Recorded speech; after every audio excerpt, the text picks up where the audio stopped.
Once upon a time, there was a ducklet chilling with her mum in the pond. She decided to go on a ducklet adventure with her mum.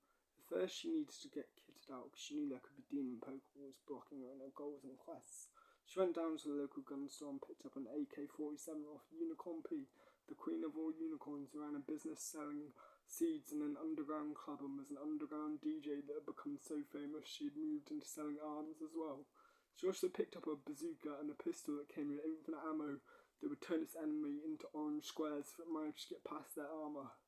She was a ducklet in the river of Shrewsbury Town Centre, so she hopped onto the ferry that toured around Shrewsbury and began her quest from there. She saw in the distance baby Draffy P. He was like, save me, the Astral Whackers. The Astral Whackers being the original energy behind the universe, and created by Whacker Satan, the epic sausages and beans pillow, have trapped me in a castle because they're moody and thought they couldn't get enough presents. She didn't want to battle the Astral Whackers and turn them into orange squares or kill them, so she summoned a guardian angel with spirit magic. She was a magic ducklet, and her mum and the guardian angels floated baby Draffy P back to Dad Bearwell. Next she saw a cave in the distance. It was guarded by a demon Pokeball called Odd. He was wielding an epic flaming sword. Baby Ducklet came up to the cave and said mildly and meekly, "May I please be let into your cave? With my mum, I'd like to explore its treasures." He replied quickly, I'm programmed to guard this maze by the evil wizard that hid the treasures deep in the maze. I don't even want to do it, I'm a slave, but come even closer and I can't control myself. I have to vanquish you with my sword. Mamabear Ducky broke in at this moment and surprised him with a shot of the AK-47. He dodged this, but Baby Ducklet hit back with a bazooka and destroyed the demon Pokeball called Odd in a single blast, which was lucky for him because it finally cured him of the curse that made him guard the cave and sent him back to the spirit world after a long 1,000 years of guarding the cave. As he ascended, he was super excited to talk to all of his old friends once again. Next, they stepped into the cave. They found a small amount of gold on the floor and pocketed it. However, this triggered an alarm which made the initial starting room of the cave feel full of water. Mamabear Ducklet and Baby Ducklet were water-based mammals, so this wasn't the end of the world. But Mamabear Ducklet did the maths, thanks to Mr. Ozzo, king of maths, energy filling her body, and calculated they had 1 hour to figure out what to do. They thought about it for a while and decided they would play Pokemon, pulled in Jesus the Pokemon and a bunch of his drunken friends, getting high on their drunken love for Jesus. Jesus turned the water into wine, and then the drunkards got boozed up and drunk all the wine and turned the hole that the water was coming out of into a wine dispensary. Baby Ducklet and Mamabear Ducklet, being sober bees, dodged the annoyingness and moved to the next room. In the next room were a bunch of skeletons and a sword lodged into a rock. Baby Ducklet said to Mamabear Ducklet, "We need that sword to battle the demon Pokeballs in the rest of the cave." Mamabear Ducklet said, "Okay, Ducklet, tank it, lol."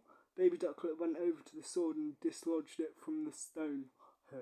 Then suddenly all the skeletons became alive and shouted, "Ooh, ah, we're the evil skeleton babies. Ooh, ah, we're the evil skeleton babies. Ooh, ah, we're the evil skeleton babies." Mamabear Ducklet didn't want to battle them because they're literally babies, but they're wielding powerful weapons, so she left them to Baby Ducklet.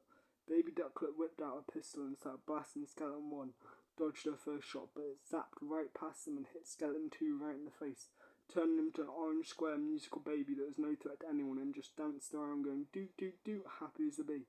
Skeleton 3 went to grab Baby Ducklet by his bony hands, but Baby Ducklet ran under his legs and shot him from behind too, turning him to a dancing orange square. All that was left was Skeleton 1, but he was more agile than the other skeleton babies. Mamabear Ducklet shouted at Baby Ducklet, "Don't use the bazooka or the AK-47, they're only babies, they don't deserve to die quite yet, they have a lot of growing up to do." So Baby Ducklet pressed a special button on the pistol that charged it, performed a super shot and blasted Skeleton 1 into orange squarey form to perfection. Then they picked up the rest of the jewels and the treasures in the room and moved to the final room in the cave. Here they met the evil wizard, but he had long ago died of old age. He was holding on to a book of all his accounting details about his jewels. Mamabear Ducklet turned to Baby Ducklet and said, "That's the life lesson to learn, Baby Ducklet. When you get out of here, don't get obsessed with your treasures or it will be your demise."